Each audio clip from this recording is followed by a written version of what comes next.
శాస్త్రాలు మరియు స్కందపురాణంలోని కేంద్రం అంటే నాభిస్థానం అన్నమాట.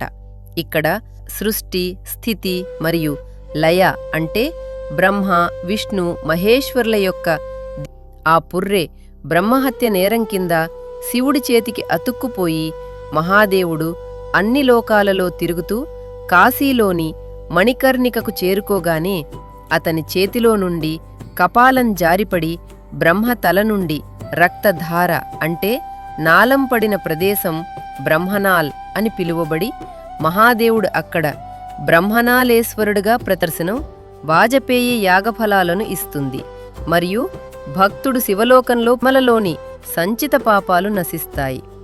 బ్రహ్మనాళం పరంతీర్థం త్రిషు లోకేషు విసృతం తత్సంగమే నరః స్నాత్వా కోటి జన్మమలం హరేత్. 3 లోకాలలోని ప్రసిద్ధ బ్రహ్మనాళ తీర్థ సంగమ